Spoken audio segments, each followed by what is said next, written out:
Welcome back to Homeschoolers of Maine's video series, Your Voice Matters. I'm Angela Hurd. Before I introduce our next voice, I'd like to remind you to check out the Protecting Freedom page, where you'll find lots of resources for your family, including an in-depth literature study, an interactive unit study, news resources, and more. Also, get your homeschoolers involved by submitting works of art, poetry, music, and other writings, all about protecting freedom, through this page. And get ready to honor our veterans soon. Very excited to introduce Linda LaCour Hobar. Through her service as a missionary and through homeschooling her children, Linda developed a deep love for world history, which became the foundation for her award-winning curriculum, The Mystery of History. Currently, Linda has created a wide array of online classes and lectures that complement this curriculum. In this teaching workshop titled The Dark Side of Socialism, Linda speaks to us about what socialism is, the dark side of socialism, and the hope of a biblical worldview. Be encouraged as she connects everything to our core values of freedom, faith, and family.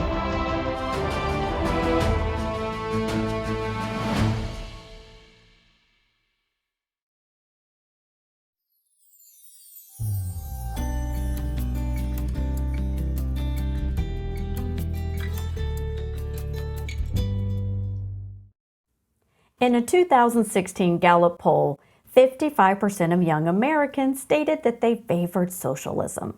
Now, in the event that that was a fluke, while a Harvard study conducted the same year, it would indicate that 51% of young Americans aged 18 to 29 favored socialism. Ironically, Reason Foundation discovered that when surveyed, only 16% of young Americans could accurately define socialism as the government ownership of the means of production. Now, I'll come back to that definition soon. Of course, these polls were 4 years ago. The question remains, where do we stand today? And more importantly, why does it matter? Well, to know where we stand today, we need only to look at Congress to find several self-proclaimed socialists, and then there's the presidential race. At least as of today, that's a very fluid situation.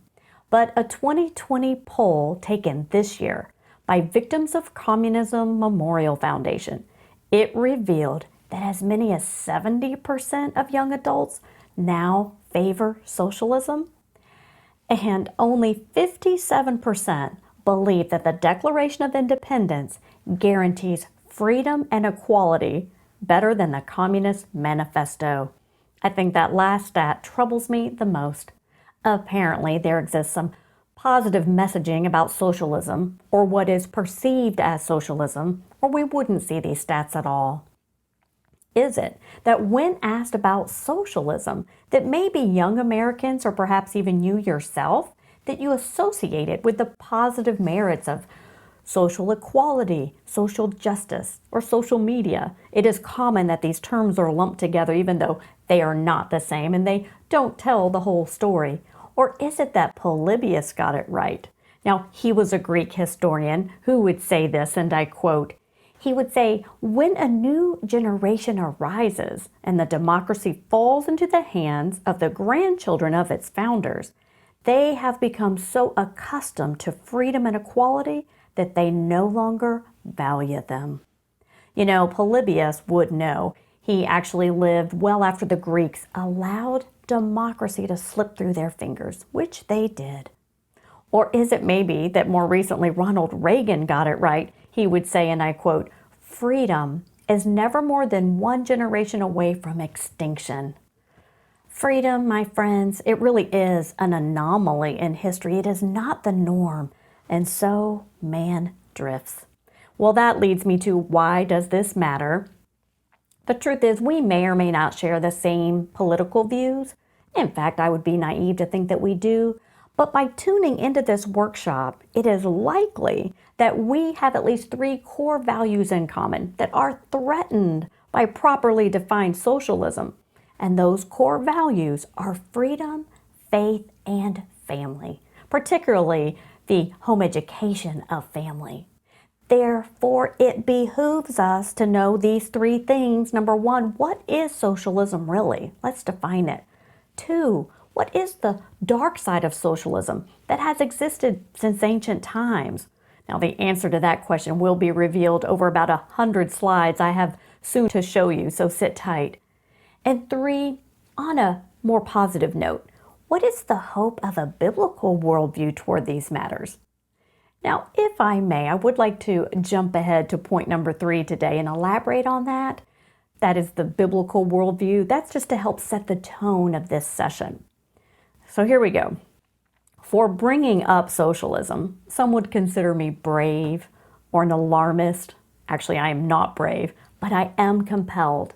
And I'm not an alarmist, but I am a realist. Because if you don't know me, I have written and published 4 volumes of world history from ancient times to modern. Been doing that for 20 years, and I'm still at it with second and third editions of my work. So from that experience, biblical and secular history have shown me that socialism has been around really a long time. It's not new. It never delivers on its utopian promises.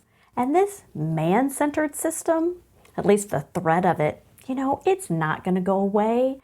Not until the Lord returns and restores a new heaven and new earth where there will be no more crying. Now that's a promise found in Revelation 21. So, as alarming as this session may sound to some, you know what? The story ends well for those that believe in the Lord Jesus Christ. For that reason, I don't consider myself an alarmist. I'm a believer. And this is not a political rally. It's a history lecture with slides to boot. You see, no matter who makes office this year or the next year, or in this country or in the next country, the Bible does teach that God is sovereign. He will allow man to ride the choppy waves of history. And Jesus said, I am the Alpha and the Omega, the beginning and the end. He writes the final chapter, no matter what direction our nation takes. Now, last disclaimer, we may not change history here. I may not change minds of those with a different worldview. But you know what we can do? We can be better equipped with knowledge and understanding of socialism so that you can have an educated conversation in the workplace, with your neighbors, and with your youth around the dinner table. Oh, I love our young people, and they're wondering. Let them wonder, but let us have some answers. Now, if you'll bow with me, let me pray for the remainder of our time together. Heavenly Father, thank you that through technology we can gather. Thank you that we can learn from history. We can study history, and history is a great teacher. Lord, I pray for the families listening in today. I pray for my students. Help us all to better understand our times and ultimately to trust you. In Jesus' name I pray. Amen. All right, now to help us with all that I have to share today, I do want to pull up some slides for you. There, now first you should see you are here at the dark side of socialism. Second, here is our 3-part outline. Now, to start with Roman numeral 1, what is socialism? I have 3 definitions I want to give you, a short, a medium, and a long. That's just to help us digest this. So, the short definition. Socialism is the government ownership of the means of production, implying that it's the opposite of private industry, private property, or private enterprise. Now let's move up to a medium-sized definition, quoting from economists Robert Lawson and Benjamin Powell. They would say, socialists of all stripes agree on at least one thing, that private property should be abolished and replaced with collective ownership. This means that, in practice, the government should control everything that goes into the means of production, including raw materials, factories, and labor. The government, not individuals, decides what to produce, how to produce, and for whom to produce. End quote. All right, that was a lot. Stay with me now. I actually now have a lengthier definition to give you, and I'm going to borrow this from Paul B. Skousen. These are the 7 pillars of socialism. Now, he's the author of The Naked Socialist, but don't let the name of that book scare you. It's a G-rated book.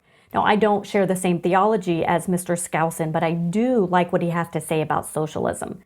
And he would say of these 7 pillars that they have existed since ancient times in one form or another until the birth of the U.S. Constitution. So let's go. Number 1, socialism exists when there are all-powerful rulers. So think with me of kings and queens and emperors and dictators. Number 2, socialism exists when society is divided into castes or classes. So think of a feudal system or the peasantry where upward mobility is nearly impossible and some elite group is always on top, not by merit, but by inheritance. Okay, number 3, he would say socialism exists when all things are in common. Think even of cults that would go so far as to share wives. Number 4, socialism exists when all things are regulated. So think here of heavy government regulation that would go so far as to interfere with trade. Number 5, socialism exists when compliance is forced. So think about something like the Gulag system of the former Soviet Union. Number 6, socialism exists when there's control of information. Think about North Korea today, kept in isolation from the rest of the world. And number 7, socialism exists when there are no unalienable rights. Boy, there's a term that resonates with Americans, doesn't it? Unalienable rights are those that can't be transferred or taken away.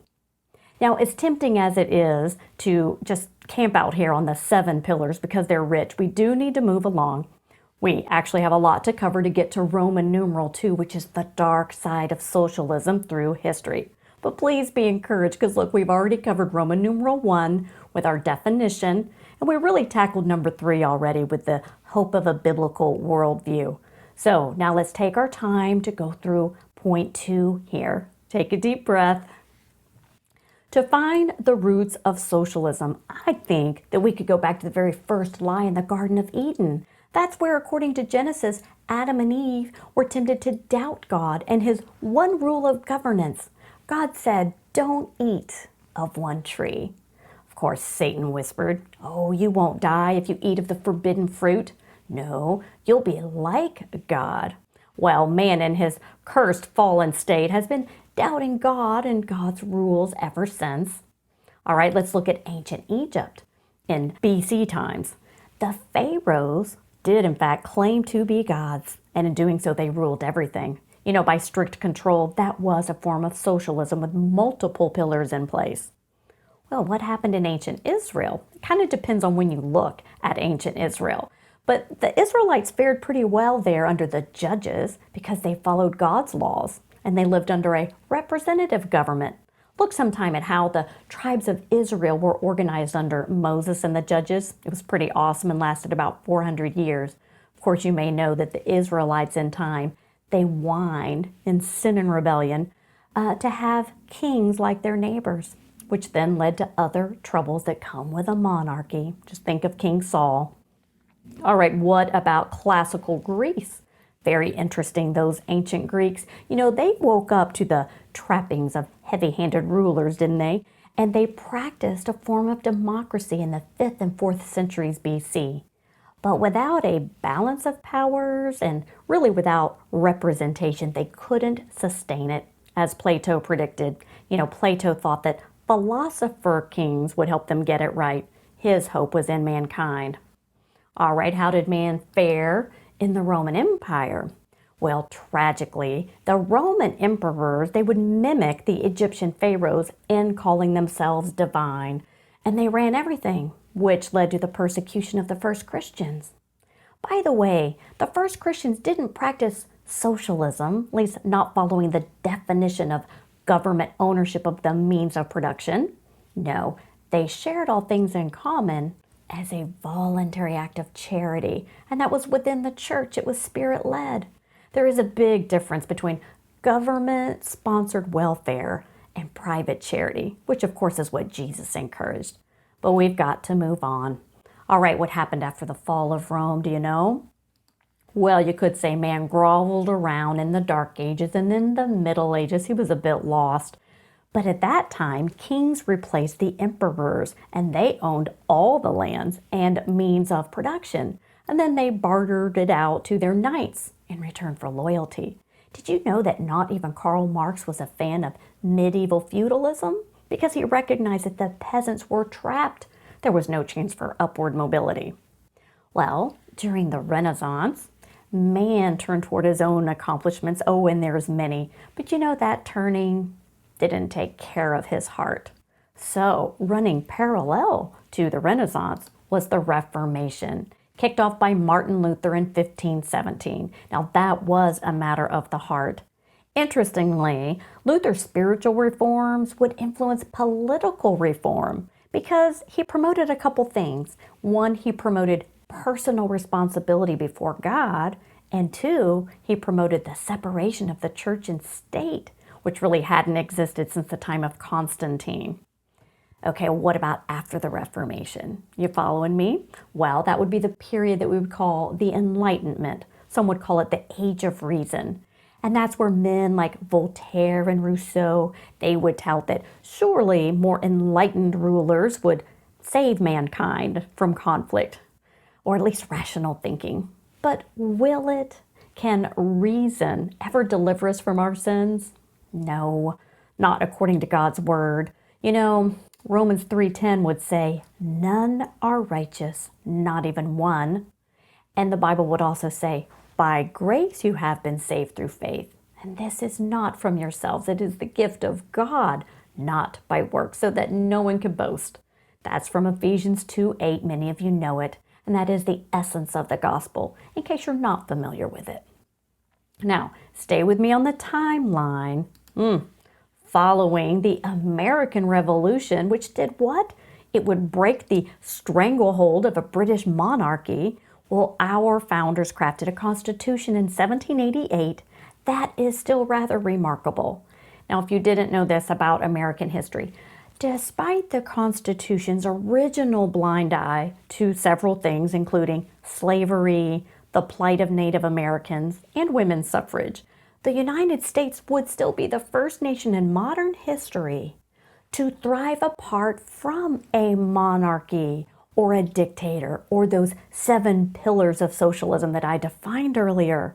Here's how Paul Skousen would put it. He would say, and I quote, "The Constitution was not a set of laws per se, but rather a structure to accommodate laws that would be as fair as humanly possible.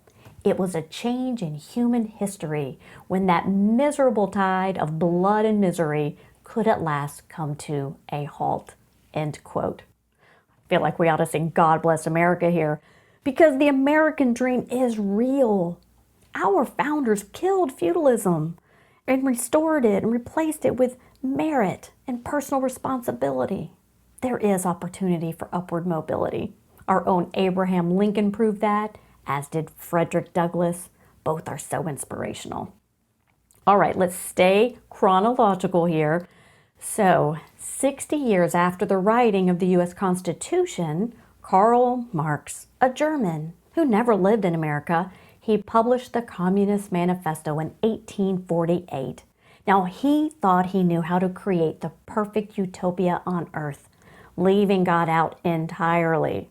Now, we're going to come right back to Karl Marx and spend quite a bit of time on him, but I do want to point out something right here on our timeline. So, on his heels was Charles Darwin, seeking to prove that man evolved with the publication of The Origin of Species. Now, that was 1859.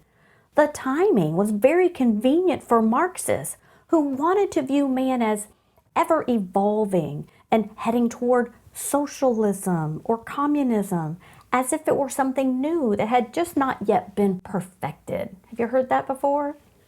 Well, George Hegel, he was a German philosopher who greatly influenced Marx. He believed that there was an upward spiral for man to climb from slavery to feudalism, to capitalism, to socialism, and then to communism. Do you see this alleged progression? You know, many progressives still think this way. Karl Marx's son-in-law would say, socialism is indeed the logical outcome of evolution. I disagree. But yes, I want you to see that there is a connection to the worldviews of Darwin and Marx, who both presuppose that there is no God and only the state. It's for that reason that George Hegel would also go on to say, all the worth which a human being possesses, he possesses only through the state. We must worship the state. Ouch. The Bible teaches otherwise, but let's go back to Karl Marx now and the Communist Manifesto. Now, to move forward at all, I do think it's essential that I outline the main points of the Communist Manifesto. So I'm going to give you my own summary. It's in 6 points. Here we go. Number 1, Marx believed that all conflict was rooted in an economic class struggle between the poor proletariat and the rich bourgeoisie. Now, bourgeoisie is kind of fun to say. It's just a nice French word, so go ahead and say it, bourgeoisie. To settle conflict between the classes, Marx wished to eliminate one of them. He chose to get rid of the bourgeoisie, or the system of capitalism. Now, for those of you who are a bit more visual, I do want to put a chart up for you. This will show you the two-class view of Karl Marx. See that? We have the first class up there, then the second class. And which class did he wish to eliminate?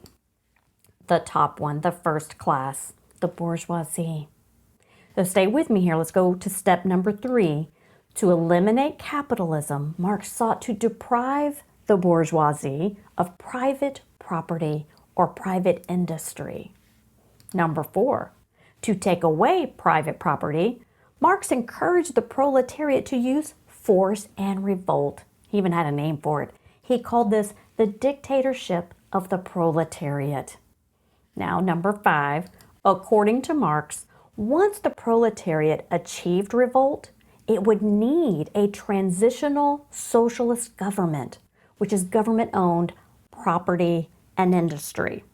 Now, once again, I do have a graphic for those of you that are a bit more visual, where you can clearly see that by Marx's definition of socialism, it was a step designed to be sandwiched there in between capitalism and pure communism.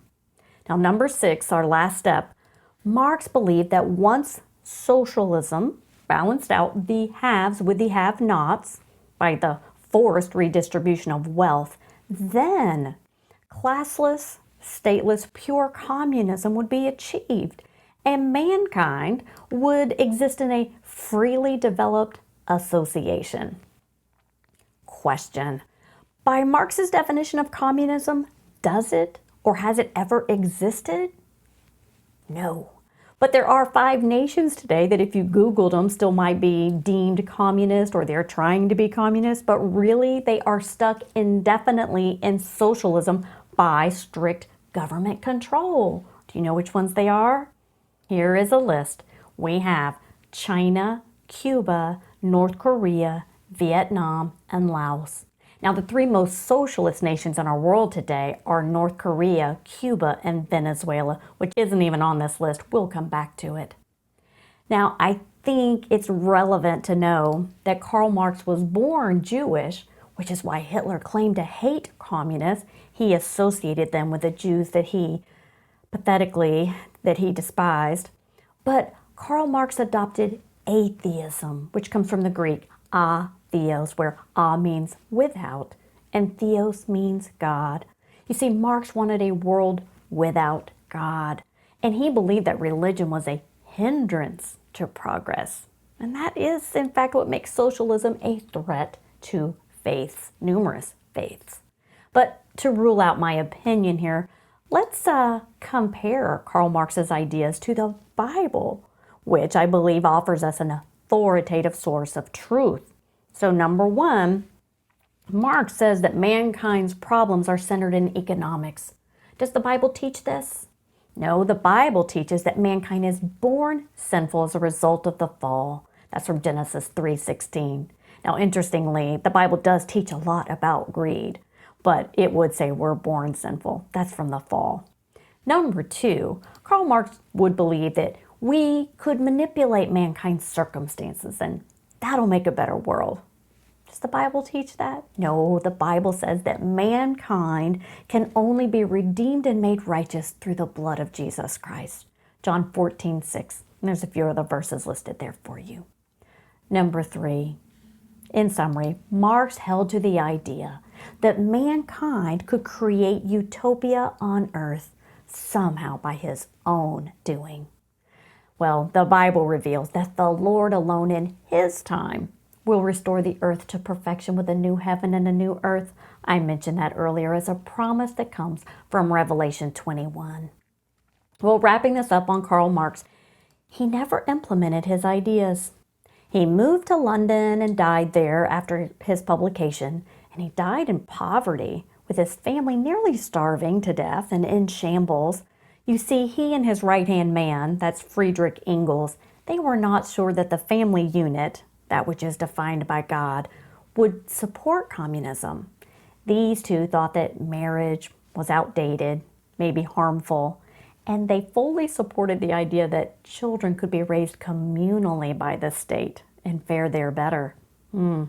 So friends, please understand that Marxists, generally speaking, do not want you to teach your children at home, where you might teach the value of family, the merits of freedom, personal responsibility, a biblical worldview, or individualism.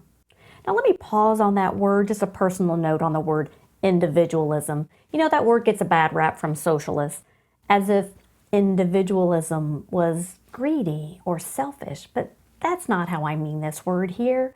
I'm using the word individualism as a biblical truth that comes from Genesis 1:27, which says that we are created in the very image of God. That's what gives value to individuals. And I mean of every tongue, of every tribe, of every shade, of every disability. Now, in contrast, collectivism, taken to the extreme, it actually gives excuse to eliminate undesirable individuals in a society. That's a survival of the fittest mentality. Here's how Rand Paul would say it, the senator. He would say the central idea of collectivism, that the individual is less important than the whole, is entirely consistent with allowing the state to eliminate individuals that are a burden to society. End quote. You know, we've seen this, haven't we? It's called genocide. We know of it from the Holocaust, the Armenian genocide, the bombing of Guernica, and many other tragedies and terrors. Well, let me end my rant on that. But for those of you who are getting a little squirmy, I want you to know that this marks the halfway point of my presentation. So if you need, hit pause here. Take a few moments to just absorb what we've talked about so far, because it is a lot. But please come right back, because we need to deep dive into the last century, and we're going to look at several countries where Marxism and socialism took root.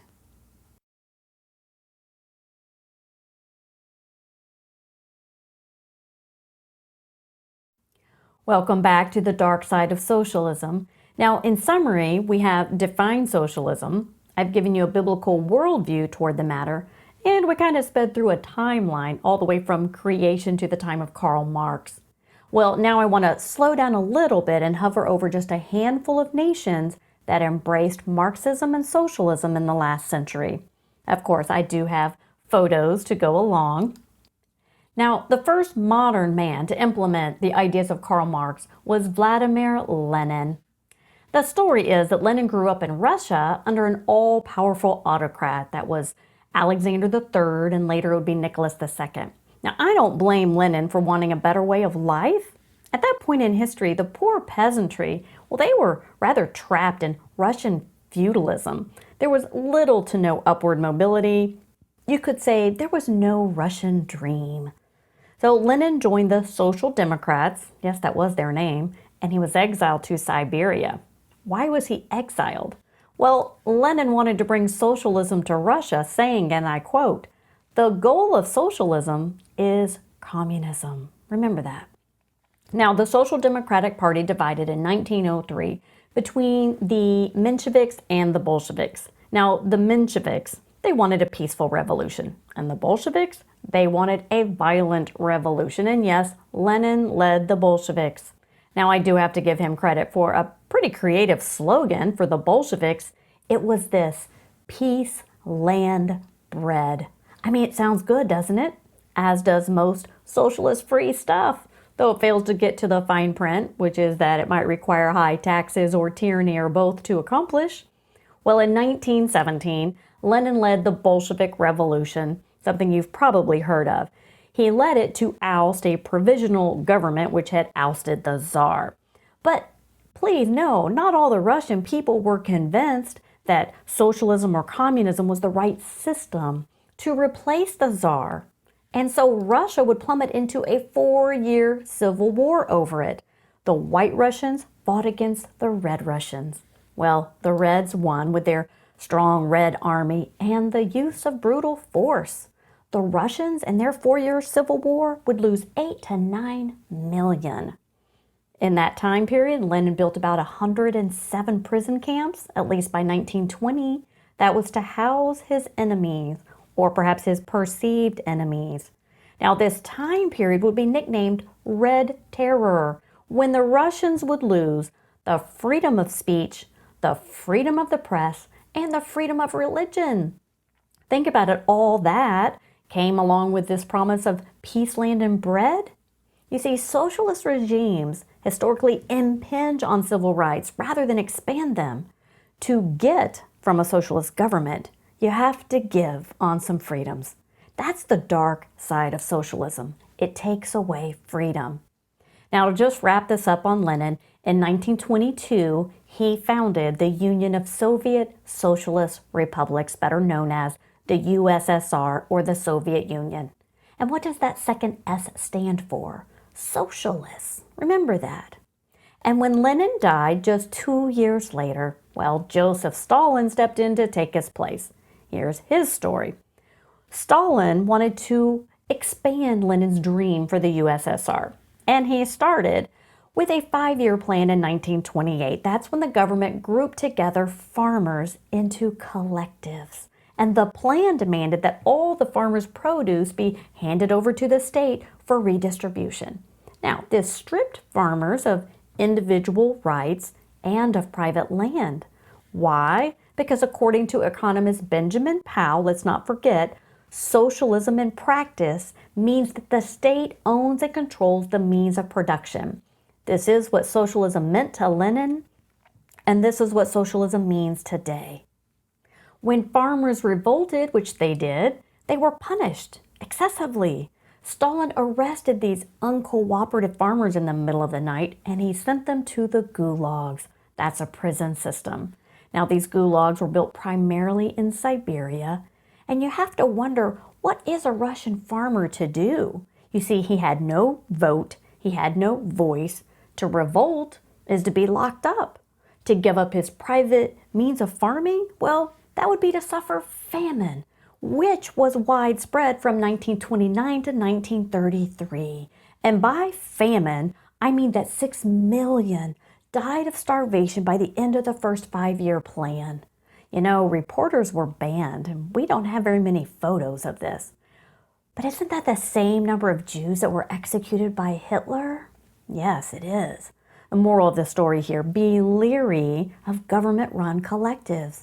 History shows that socialist workers chronically underperform because there's no reward for their performance.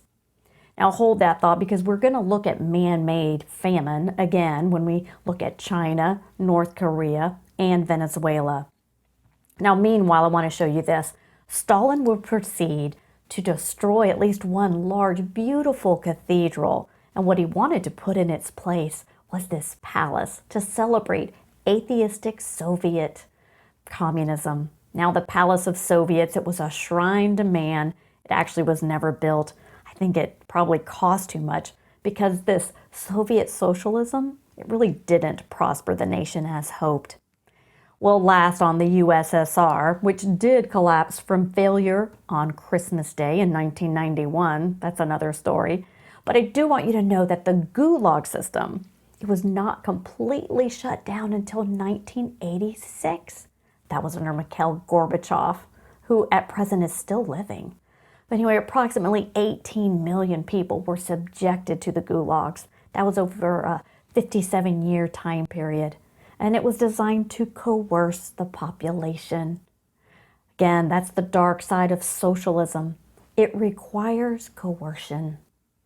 Okay, well, it's time to move on, and let me ask, do you know who founded socialist communism in China?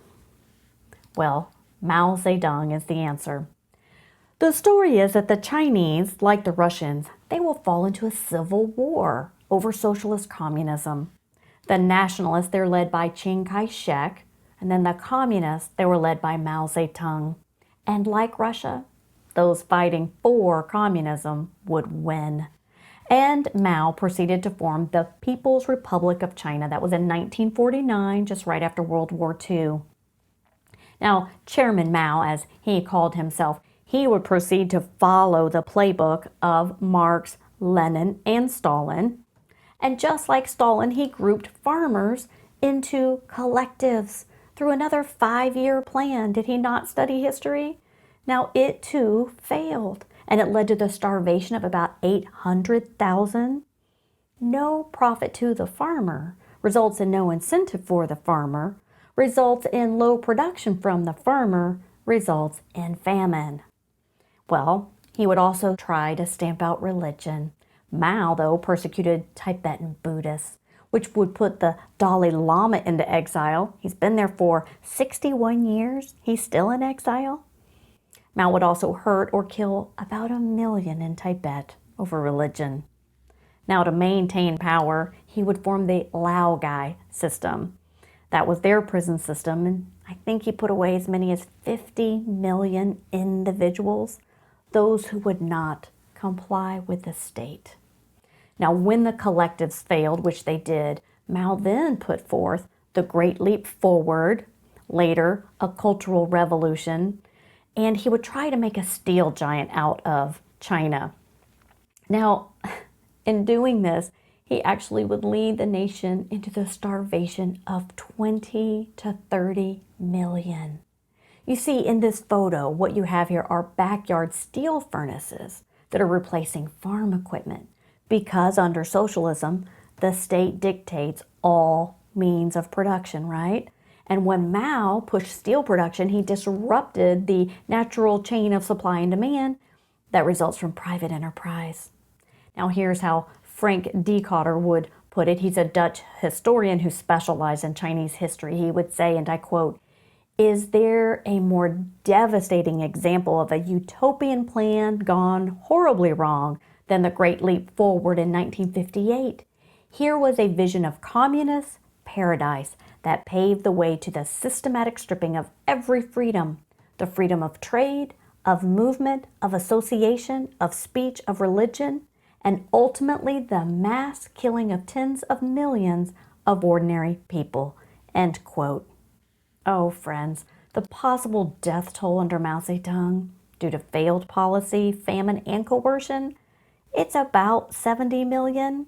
Maybe that's high, but if it was even less than that, it still would score higher than Stalin, who was 34 to 54 million, or more than Hitler, who we believe saw through the great loss of life of 11 to 17 million. You know, that's the dark side of socialism. It can lead to the death of millions. Well, a couple more things about China. As for today, you know, it's changing in some of its ways. For example, in 1978, they reversed production policies and legalized self-employment. In 1988, China recognized private property in business. In 1998, where 60% were employed by the government, by 2010, only 19% would be employed by the government. The bottom line, China is undoing parts of socialism because it doesn't work. Okay, well, let's look now at North Korea. Let's look at how it is stuck in socialism. So the story is, after Hitler's suicide in 1945, well, the Big Three agreed to divide Korea. Now, the Soviets set up a socialist regime in North Korea. They named it the Democratic People's Republic of Korea. Americans helped to establish South Korea as a constitutional republic, and they named it the Republic of Korea. The dividing line was the 38th parallel. That's just a line of latitude. It's just north of Seoul, South Korea. Now, of course, the peninsula, as you may well know, went to war. That was when Kim Il-sung, he's the grandfather of Kim Jong-un, he wanted all of Korea and invaded the South in 1950. Now, with the help of UN troops, North Korea actually fell to the South on October 19th. That was 1950. But unbeknownst to General Douglas MacArthur, who led UN troops, 300,000 Red Army Chinese, well, they showed up at the border to support North Korea. That was under Mao Zedong. China's involvement dramatically changed everything. North Korea slowly gained back all the land that they had lost to South Korea. And you know what line they went back to? The exact line they inched toward? Well, it would be the 38th parallel. Today, it's the DMZ, the Demilitarized Zone. And you know, this line, it's dramatic. There's a dramatic line between North and South Korea. The North, well, it is one of the poorest nations in the world and the most restricted. Get this, in the 1990s, we believe 3.5 million starved to death, like the socialist populations that we saw in the USSR and China. Now, South Korea, well, it is vibrant, it is prosperous. With a free market economy, the average 7-year-old in South Korea is actually 2 inches taller than his counterpart in North Korea. That's just due to shortages and restrictions. And as you probably know, the North, well, they prohibit the free world from witnessing these re-education camps they have set up that are housing untold numbers. Those that have escaped from this prison system, well, they describe Nazi-style concentration camps and atrocities. And people are locked up for being free thinkers, those that might hold to Western ideology, religion, or just about anything that would oppose the socialist regime there. We think there's about 200 labor camps, maybe 15 to 20 of these re-education camps. You know, that's the dark side of socialism, that historically socialist regimes have elaborate prison systems. Well, the situation is tense and ongoing, but to help you keep the Kim straight, just one little tip here. You have the grandfather, the father, and the grandson here, but if you study their names, they are actually in alphabetical order. So that'll help you keep them straight. Well, let's turn now to our neighbor, Cuba. How did this beautiful island become a socialist state with old vintage cars? Well, here's the story. Following the Spanish-American War, one president after another became a dictator in Cuba, including this guy, Fulgencio Batista. And this is where Fidel Castro enters our story. Castro promised to set Cuba free from Batista, which he did in 1959. He was only 32 years old. He did that with the help of Che Guevara. He's an Argentinian revolutionary. Now, on a strange positive note here, Fidel Castro appeared to reduce illiteracy, to reduce infant mortality, and to reduce rent. Now, some would say that those numbers are skewed. But regardless, along with those alleged reforms, well, Castro also would harass religious institutions. He would make Cuba atheist until 1992 and imprisoned his perceived enemies, who were given no civil rights. Just ask any Cuban American about their family history and imprisonment in Cuba. Now, who was thrilled with what was happening there? The Soviet Union, which proceeded to ship nuclear missiles to Cuba to be pointed directly at the United States 90 miles away. Well, after 13 harrowing days of the Cuban Missile Crisis, that's what we'll call it, that was in 1962, Nikita Khrushchev and our own President John F. Kennedy, well, they worked it out and we're all still here. But Fidel Castro really resented that Kennedy and Khrushchev negotiated behind his back. Kind of made him look small, and he didn't care for that. So then, as if to prove himself to both superpowers, he ramped up his oppressive socialist regime. And the results? Well, they're not good. 70% of Cubans today work for $25 a month. Most hotels and restaurants are publicly owned and then run down. Any private enterprise remains very small or is found just on the black market. They say that doctors and lawyers sometimes drive taxis because they can make more money. Next to China, Cuba has the highest number of journalists who are in prison. That's because the government controls all media. Travel is heavily restricted, as in, for one, cars from America are not allowed. That's what explains the vintage cars that we see there on the island. And number two, you can't leave Cuba very easily. Now, passports were forbidden for years. They're available now, but they would cost you about 5 months' worth of salary. That's government restriction. That's the dark side of socialism. It restricts everything, including where you go and how you get there. Well, what about Venezuela? Well, it was supposed to be different. In 1999, Hugo Chavez, he set up Bolivarian socialism. Now, he borrowed the name from Simon Bolivar, the hero who had freed South America from Spain. Interestingly, Chavez was not a big fan of Soviet or Chinese communism because he saw that parts of it failed. So he decided he wanted to improve socialism. Well, how did he do? Well, let's kind of look. In 1970, Venezuela was the world's 10th freest economy. It was sitting on one of the world's largest oil reserves, and there was also an abundance of gold. But 50 years later, and after Nicolas Maduro would replace Chavez died in 2013, Venezuela now comes in next to last in the Economic Freedom Index. It's actually only above North Korea. And their shelves are bare.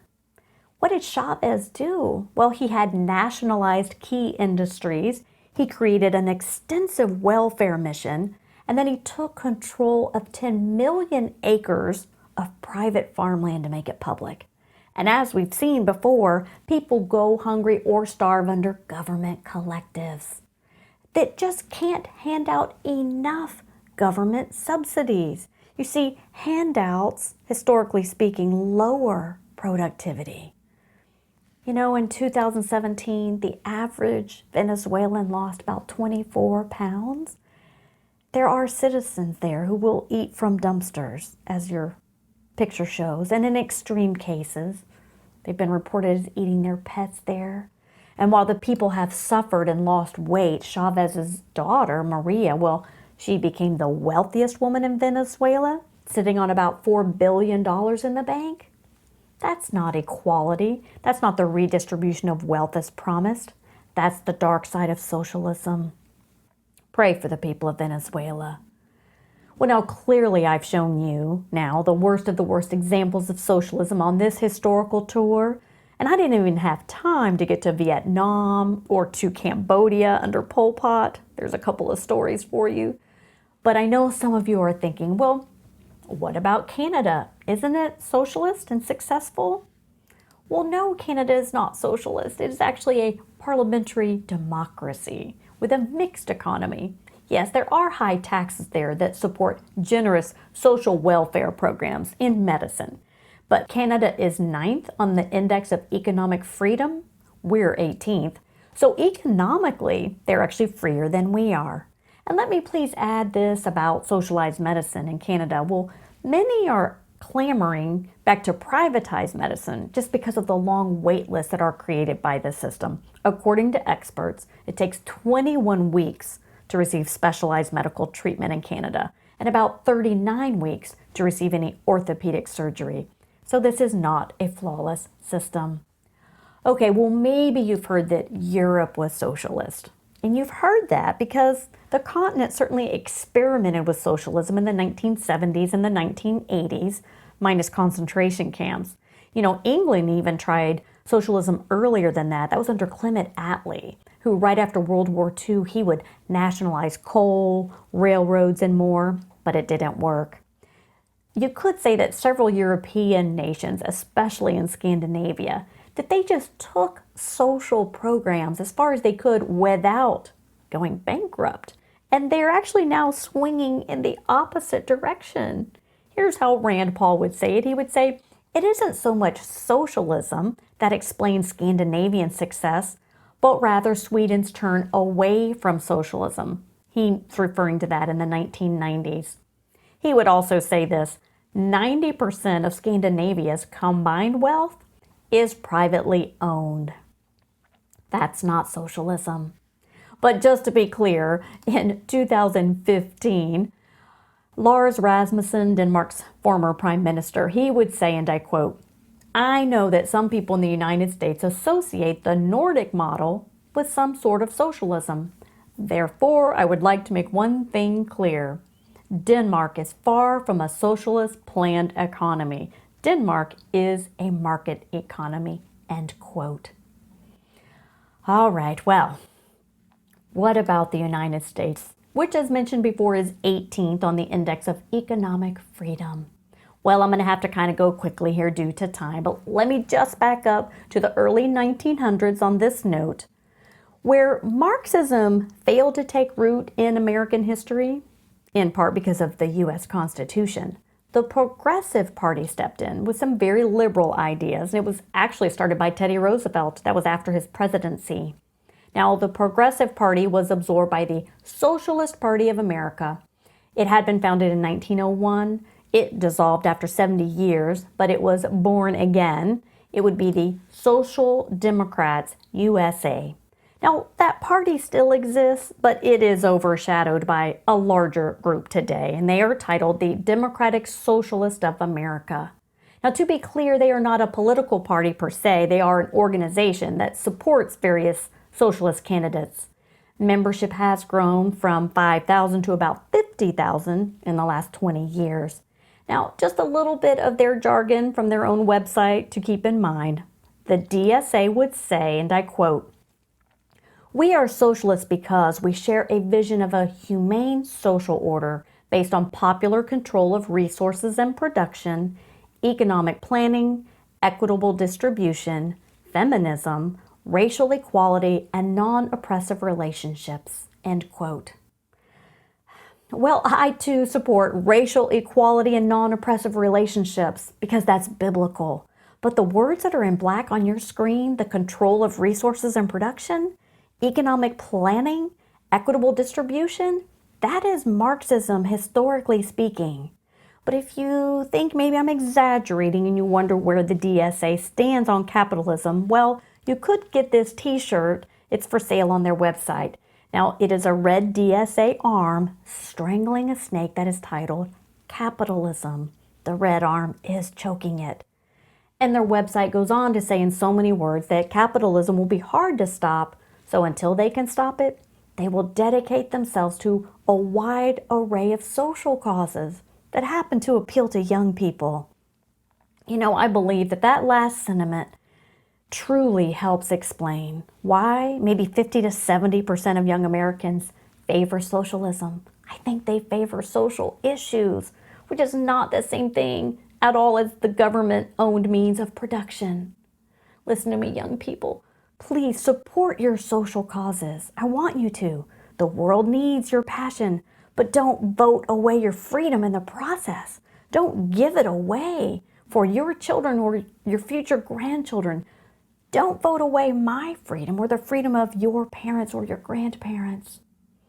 Friends, let's agree that no system on earth will be perfect because man is flawed. The only real freedom that will ever exist is that found in Jesus Christ. But I do have 5 closing points, so stay with me here. Number 1, history shows that free enterprise and free markets have lifted more out of poverty and produced more material wealth than any other system man has yet to come up with. 2, history shows that free people have the ability and the incentive to improve their lives and in the process improve the lives of others. That's what competition gives us. Number 3, history shows that checks and balances with constitutional law to guide it restrains leaders from tyranny. 4, history shows that religion, when kept free and is not coerced, it teaches the self-restraint needed to counter man's greed when it shows up. And number 5, history shows that religion promotes charity, to care for the needy and the poor, who Jesus said would always be with us. Oh, friends, it is us. It's the church that needs to step up and do a better job of caring for the marginalized. Well, if you get nothing else from this presentation, please get this. History is the great teacher here. We need to know world history to not repeat it. And we need to know American history to preserve it. If indeed we value faith, family, and freedom, I know you do, or you wouldn't be listening today. Now, of course, if you need help with history, well, I'm your girl. I do have 4 volumes from ancient times to modern that outline much of what you saw today. You can find all of our materials at themysteryofhistory.com. And just so you know, I also teach online classes, particularly for high schoolers, focusing exclusively on modern history, because our students are the next generation. And as Polybius suggested, they may not value freedom if they don't know what it really is.